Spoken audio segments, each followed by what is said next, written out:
Le 14 avril 1946, dimanche des Rameaux. Azarias dit « La lecture qui précède la bénédiction des Rameaux ne fait pas partie de la Sainte Messe, mais fait partie de la liturgie d'aujourd'hui. Un jour, au début de l'instruction que tu reçois du très saint Seigneur Jésus, il t'a dit « Dans les pages du livre, dans l'histoire de mon peuple, les événements du futur se dissimulent sous des figures et des faits. » On applique généralement aux 70 palmiers de l'oasis d'Élim la figure des rameaux d'aujourd'hui. Mais mon Seigneur m'accorde de t'instruire sur la vraie figure de cette lecture. Le peuple d'Israël, après les temps saints des patriarches, que l'on pourrait comparer à des terres fertiles riches de toutes sortes de biens, s'était corrompu, devenant désert fertile, où seulement de rares oasis et encore de plus rares fontaines montraient que tout n'était pas mort, comme un rappel de pitié céleste. Elles attiraient les âmes perdues, mais de bonne volonté, auprès des esprits solitaires des justes d'Israël. Les patriarches, les juges et les prophètes, les grands rois d'Israël, les Maccabées, Judith, Esther, Joël, Tobie, Néhémie, les saints, voilà les palmiers et les fontaines, au milieu de la conscience aride et désolée d'Israël, qui, ingrat, s'éloignait de son bienfaiteur en oubliant les bienfaits. Celui qui avait donné à son peuple cette terre déjà promise, dont la beauté surpassait toute espérance des patriarches, retrouva son bien dans ce triste état.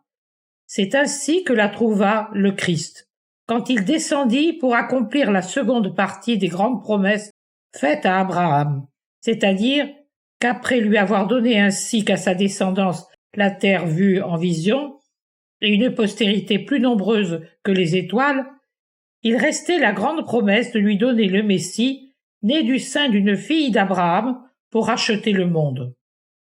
Au peuple mourant dans l'aridité du désert, le Christ donna l'oasis, avec 12 sources et 70 palmiers, pour qu'il trouve soulagement, nourriture, et puisse camper dans l'oasis du Sauveur. Voici le véritable don de Jésus, ces 12 apôtres qu'il a laissés pour le perpétuer dans le magistère afin de donner aux âmes l'eau vive des paroles divines et l'aliment contenu dans les sacrements. Un autre véritable don du très saint Jésus, c'est l'ensemble des 72 disciples assistants des apôtres qui furent avec eux le noyau initial de l'Église apostolique, l'oasis autour de laquelle les foules des croyants sont venues en toujours plus grand nombre, l'oasis qui s'est répandue en fertilisant le sol, victorieuse du désert, jusqu'à élever ses glorieux rameaux en tout point de la terre. L'oasis qui restaure, l'oasis qui sauve. Vois donc cette vérité dans la première partie de ce passage de l'Exode, et ne sois jamais semblable au peuple qui, si proche des sources et des palmiers d'Élim, murmura contre ce don de notre Seigneur Jésus. La seconde figure, c'est le pain du ciel, la manne que l'homme ne pouvait imaginer ni exiger, que l'homme ne pouvait se donner à lui-même, mais que le Seigneur éternel prodigue à ses fils, pour qu'ils ne meurent pas de faim, la manne douce, blanche, donnée de manière à ce qu'il y en ait, pour tous ceux qui veulent s'en nourrir, pour tous les jours. Seule la rébellion au commandement de Dieu, les infractions à la loi, font que, d'aliments sains, donateurs de vie, cette manne devient corruption. Non par elle-même, puisqu'elle n'est ni corrompue ni corruptible.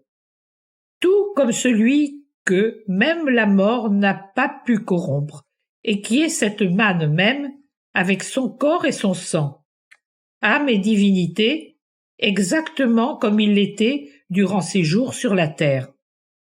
Mais elle devient corruption quand elle est reçue en état de péché, parce qu'est maudit celui qui s'en nourrit dans un esprit de Judas, ennemi de l'obéissance et de la justice. Réfléchissez à la parole de Dieu. C'est ainsi que je vérifie s'il chemine ou non selon ma loi. En effet, celui qui, bien que se nourrissant de la très sainte Eucharistie, cet aliment qui n'est pas donné aux anges eux-mêmes, mais que l'infini amour donne aux hommes, ne se sanctifie pas, mais reste ce qu'il était, ou régresse dans le pire, prouve qu'il ne chemine pas selon la loi, parce que son âme est obstinée, dans la faute plus ou moins grave. Que cet aliment ne parvienne pas à le transformer, à le sanctifier, c'est la preuve de son obstination. Eucharistie et bonne volonté réunies, Eucharistie, c'est-à-dire amour de Dieu, et bonne volonté, c'est-à-dire amour de l'homme, ne peuvent produire que sainteté. La bonne volonté libère le terrain de tout ce qui pourrait rendre stérile la semence très sainte qui fait germer la vie éternelle. La bonne volonté dépose sur l'autel tout ce qui sert à consumer l'Holocauste, c'est-à-dire tout ce que le feu eucharistique peut embraser, brûlant l'homme matériel pour en allumer l'esprit, le purifier, le rendre agile comme une flamme tendue vers le ciel, en ascension avec ses lumières et ses parfums, pour s'unir au feu qu'il a allumé, feu avec feu, pour une union d'amour. Mais quand manque la bonne volonté, et que l'on trouve la désobéissance, c'est-à-dire l'état de péché, que peut l'Eucharistie? Rien de plus que ce que pouvait la manne recueillie de façon contraire à ce qu'avait commandé Dieu. En celui qui la reçoit, son action reste inerte et son effet nocif. Je parle certes des vrais sacrilèges, mais aussi des tièdes et des orgueilleux qui s'en nourrissent en disant presque « nous sommes ceux qui ont cette bienveillance envers Dieu, nous qui accomplissons cette coutume ». Qu'au 6e jour ils préparent ce qu'ils auront recueilli et que ce soit le double de ce qu'ils avaient coutume de recueillir chaque jour. Quel grand conseil eucharistique! Le 6e jour, c'est-à-dire la veille du jour du Seigneur, chaque jour où l'on se présente à la table eucharistique est jour du Seigneur pour l'âme. Les âmes doivent préparer ce qu'elles ont habituellement, ferveur, repentir, bonne résolution, pour aller dignement et utilement recevoir le pain du ciel. Heureux ceux qui font cela. Très heureux ceux pour lesquels chaque jour est veille du jour du Seigneur, qui se maintiennent en préparation perpétuelle pour la rencontre admirable, sanctifiante, vitale, et parcourent ainsi leur vie. Parvenus à la veille du jour de leur repos, leur mort en grâce de Dieu, ils s'entendront réconfortés dans leur agonie par les prêtres de Dieu, par la voix du cœur, par leur ange gardien, par ces mots. Ce soir, la mort est le soir, vous saurez que le Seigneur est celui qui vous a tiré de la terre d'Égypte, c'est-à-dire de la vie terrestre qui est exil et douleur. Et demain, c'est-à-dire au-delà de la mort, vous verrez la gloire du Seigneur, c'est-à-dire le ciel, votre demeure de saint pour l'éternité. Voilà ce que doit te dire la lecture de la bénédiction des rameaux. Maintenant, méditons la Sainte Messe. Supplie avec ton vrai et parfait Maître. Vraiment, tu es coulé dans sa forme, comme un métal fondu par la chaleur. Tu es si passionné que tu prends sa ressemblance. Ton humanité s'est fondue au feu de la charité, ton esprit s'est rendu malléable pour pouvoir être remodelé, et heure après heure, le signe de ton bien-aimé Jésus passionné s'imprime en toi. Ses désirs sont les tiens, ses douleurs sont tiennes, tiennent encore ses solitudes, ses constatations amères de ce que sont les hommes, tiennent ses désolations de se voir incompris, repoussé, tourné en dérision, tient ses gémissements et ses prières au Père. Semaine sainte, semaine douloureuse, sois toujours reconnaissante à son Seigneur de t'avoir fait connaître quelques-unes des 1737 semaines qu'il vécut dans le monde. Parmi elles, tu as vu les plus précieuses jusqu'à la semaine sainte où il atteint sa perfection d'homme, sujet à la douleur. Vois en ce don sa plus belle preuve d'amour. Ne te demande pas quelle torture m'amène cette preuve d'amour. Quel calice devrais-je boire entre le jeudi et le vendredi? Quelle agonie, quelle mort, quel désespoir, quelle trahison? Ne te le demande pas. Abandonne-toi à ton Père. Une heure te sera épargnée, celle de l'abandon de Dieu. Tu l'as déjà vécu quand c'était nécessaire pour secourir les âmes portées au désespoir, leur rendre le ciel et les rendre au ciel. Et l'on ne vit pas deux fois cette torture. Le Père éternel et saint ne repoussera plus sa petite voix. Tu peux donc crier vers lui et être certaine d'être entendue. Ô Seigneur, ne retiens pas ton secours loin de moi. Viens vite me défendre. Libère-moi de la gueule du lion. Moi qui suis si faible, libère-moi de la corne du buffle. En ces jours, il a déjà exaucé une de tes prières.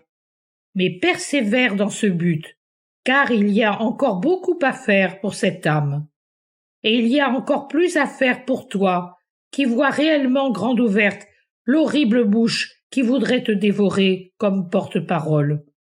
Tu vois pointer les menaçantes cornes du buffle diabolique qui voudrait te jeter à terre pour effacer l'œuvre de Dieu.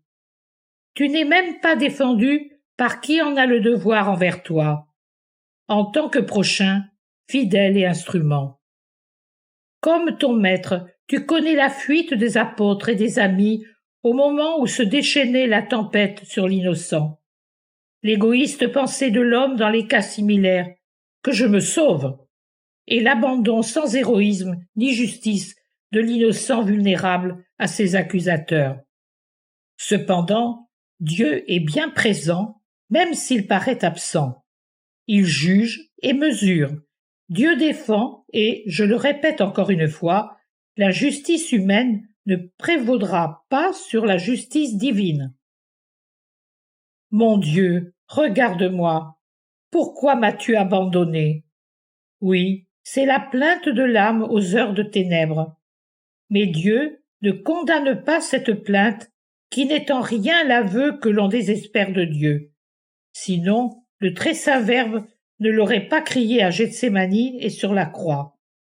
Dans sa lamentation, qui peut paraître au superficiel être un reproche adressé à Dieu ou du désespoir, il y a au contraire la foi. Foi en son aide, en sa présence, en sa justice, même si les forces du mal, dans leur bref instant de triomphe, semblent tout nier et ainsi amener l'âme à trembler comme un coupable devant le juge parfait. Les forces du mal jettent l'anathème sur les innocents et les accusent de délits pour les écraser jusque dans l'esprit et les éloigner du salut. Ô mon âme, même si tu étais accusée de péché, ô victime expiatrice et rédemptrice pour les péchés des hommes, victime qui s'offre pour continuer l'œuvre du Rédempteur Jésus, chargé d'accusations de péché, comme l'était le Christ en ces heures terribles. Pense alors que c'est un poids extérieur, un vêtement externe. Toutes ces choses qui te feraient chasser du banquet de Dieu ne sont pas une faute de l'esprit. Ce n'est pas une lèpre de ton esprit, ce n'est pas un vêtement immonde sur lui. Il s'agit seulement des glorieuses blessures de ton âme victime. Ces blessures te sont un ornement, non pas une honte. L'apôtre Angélique a dit quels sont ceux qui se tiennent devant le trône de Dieu et de l'agneau. Ceux-là sont ceux qui viennent de la grande tribulation et ont lavé et blanchi leurs vêtements dans le sang de l'agneau. Ces vêtements blanchis par la douleur des douleurs, par la victime des victimes et par la grande tribulation des vrais fidèles, des victimes, des martyrisés, pour être co-rédempteurs. Ces vêtements sont ornés de ces pierres précieuses que sont vos souffrances et les accusations injustes.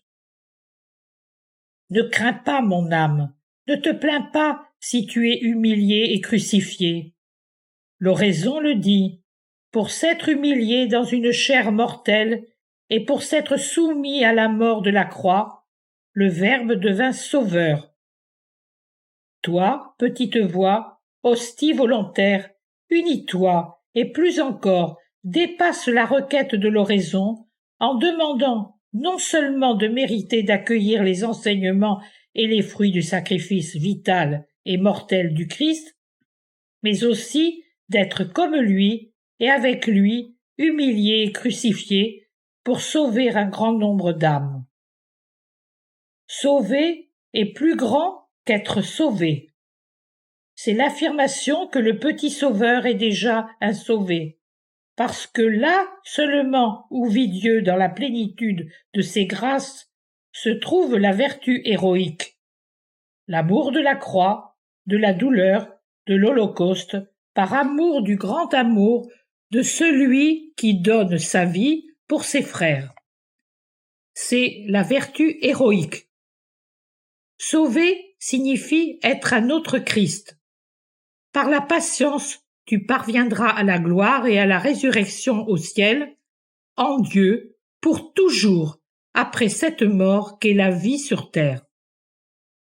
Lisons saint Paul. Ayez en vous les mêmes sentiments que Jésus-Christ. Voilà le modèle. Paul ne dit pas de tel ou tel saint. Il vous dit de Jésus-Christ. Le Christ a dit « Soyez parfaits comme mon Père qui est dans les cieux ». Il est évident, même pour une réflexion humaine et droite, que, même si le Christ n'avait été qu'un grand prophète, il se serait efforcé le premier d'atteindre la perfection du Père selon ce qu'il enseignait. Or, en vérité, Jésus est le miroir de la perfection céleste du Dieu trine.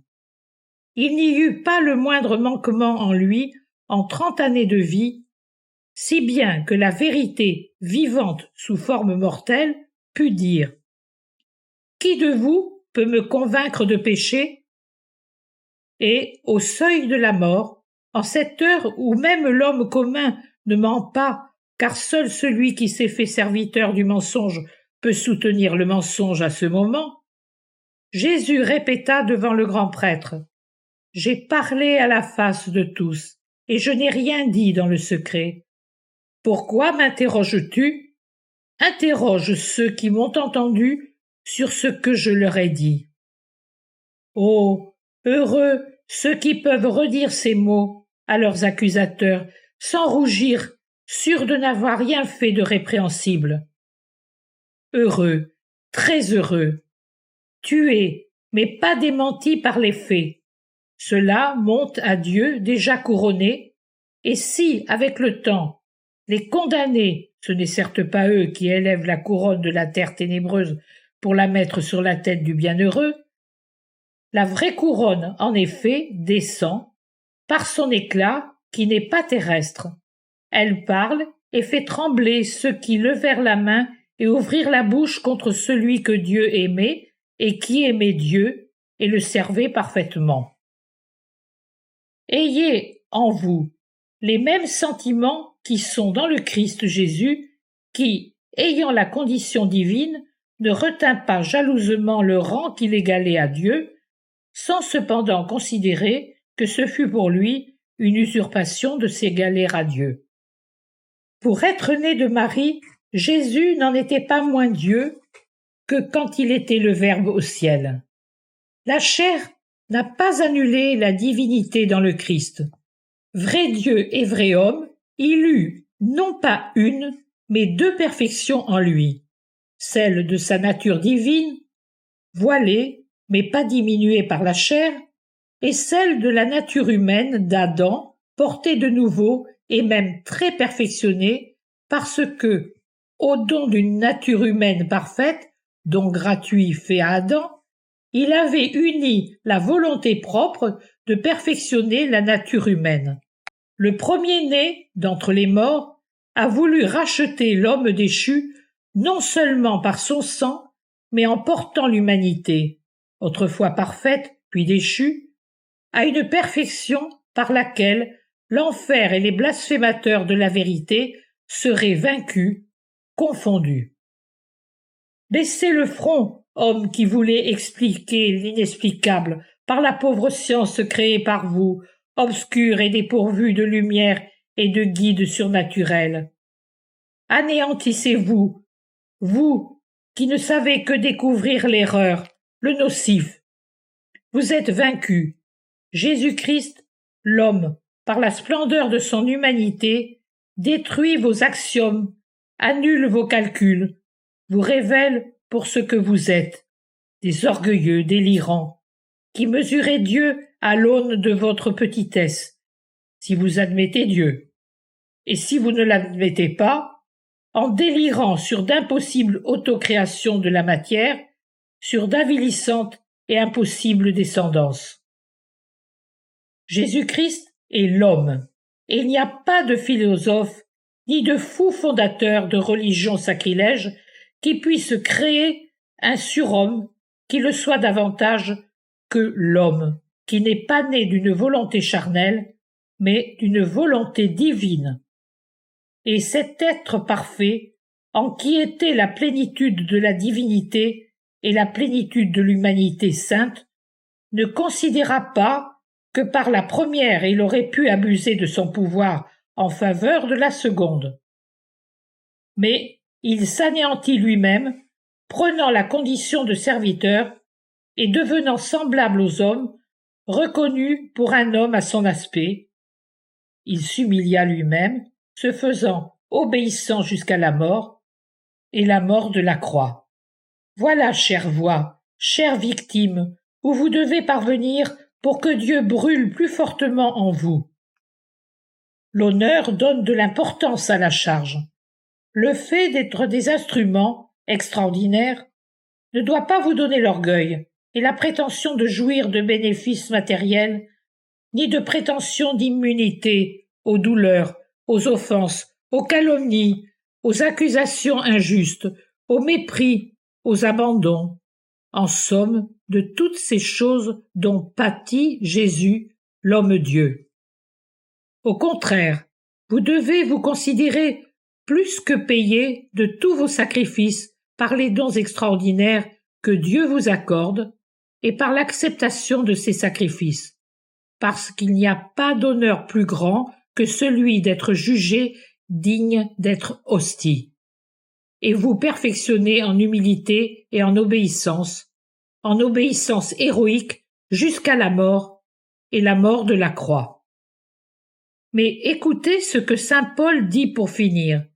C'est pourquoi Dieu l'a élevé et lui a donné un nom qui est au-dessus de tout nom, afin qu'au nom de Jésus, tout genou fléchisse dans les cieux, sur terre et aux enfers, et que toute langue confesse que le Seigneur Jésus-Christ est dans la gloire de Dieu son Père. Oh, ne craignez pas, chères âmes victimes et voix. Il vous sera donné par Dieu, dans de justes proportions, un nom qui est au-dessus de celui que vous ont donné les hommes, un nom déjà inscrit au ciel. Un jour viendra où, au moins pour l'espace d'un temps, tout genou d'homme, qui n'aura pas mérité d'être à la droite du Seigneur et juge, devra se plier devant ceux qui auront triomphé. Alors votre nom sera connu, et alors plus d'un de ceux qui vous jugent faussement changera de couleur devant la vérité. Ces genoux se plieront, non pour vous faire spontanément honneur, mais parce qu'ils seront brisés par les splendeurs qui émaneront du Christ juge et de ses saints, en produisant une aveuglante mer de lumière toute écrite des paroles de vérité, avec les noms des vérités.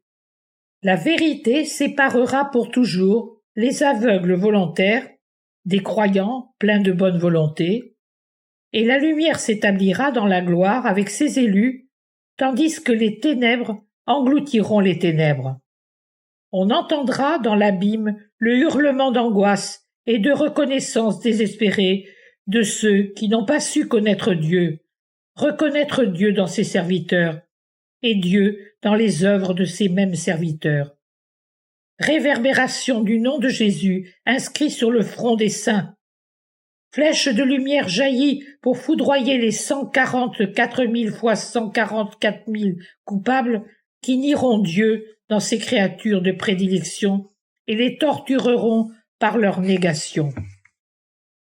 Cela mérite de souffrir la croix pour voir cette heure, ma chère âme.